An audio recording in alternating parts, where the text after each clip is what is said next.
Zucker, and Tristan Jarry, is he at all in any kind of position to do any kind of rehab or workouts on or off the ice at this point? Yeah, Tristan's been going through rehab every day, and is continuing to do that.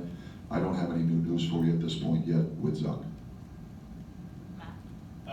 Mike, the last two seasons, you had great continuity and with your fourth line, and it had an identity that was more of a defensive slant. I mean, this year you've had to shuffle guys in and out. I'm just kind of curious going forward, with that line with Bluger, would you like it to have a clearer identity, or do you see the value that it can maybe have a different identity on any given night depending on who's in the lineup and what you might need that night?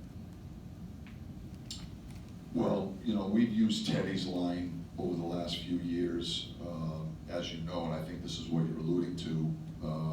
They had a distinct identity with respect to how they were being utilized, and the defensive game that they brought to our team, getting a lot of defensive zone starts, playing against our opponent's top players.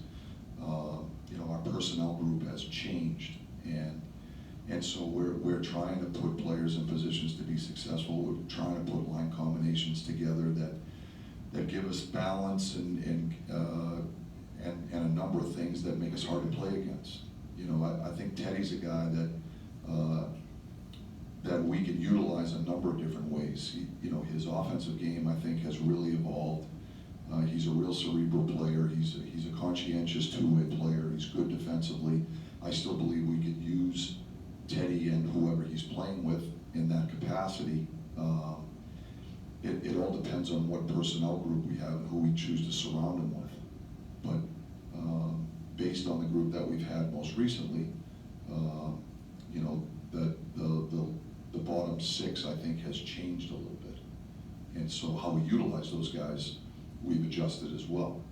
And so, you know, we're not etched in stone on how we, you know, how we think we need to utilize a certain player or a certain line. You know, I think that's in constant evolution. And the question we're trying to answer all the time is, how do we utilize these guys that give us the best chance to win? And who do we surround them with that gives us the best chance to win? And that's what we're trying to do.